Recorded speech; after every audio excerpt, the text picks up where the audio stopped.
Good morning ulit sa mga nanonood sa aking mga reels. Thanks for watching. And as I always say, we should start the day with a prayer, and stand corrected, it should also end with a prayer. Thankful prayer. So silipin ulit natin yung mga chicks. It's I think it's 15 days na sila ngayon. Dami kasi dito. Yan, yung mga poultry farm. 6 na building na ganyan.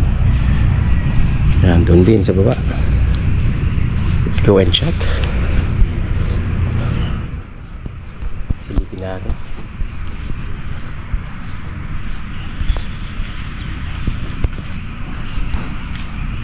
Check natin. Silipin lang naman natin. Malalaki na sila, oh. May salamin. Ayan, oh. Malalaki na nila, oh. 15 days old na kasi sila.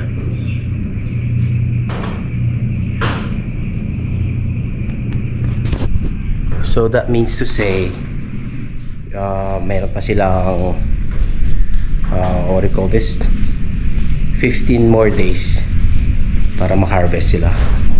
So silip-silip lang naman po. Yan, so tingnan ulit natin yung dati nating tinignan, yung building. Dito tayo sa kabila. Yan, let's check. So this is their 15. Dito naman kasi nauna dito ng 2 days. So this will be the 16th day. Silip ulit natin. Hello kuya. Ayan. Babait sila dito. So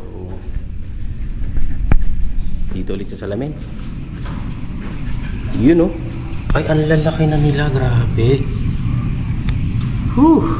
Millions or thousands of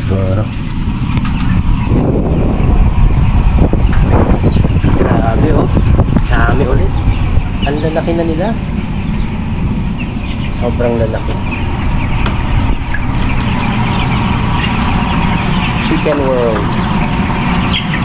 Grabe. Diba? Hello mga chicken. Hello, hello. Ang lalaki na nila.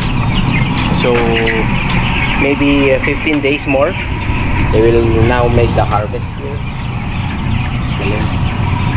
Sa mga chicks or chicken lover dyan,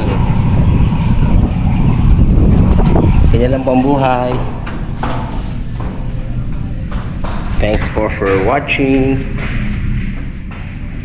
God bless po. And you should end your day with a prayer as well.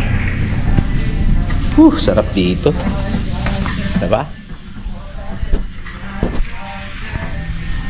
Thanks for watching po. Ang dami, oh. Ang building dito.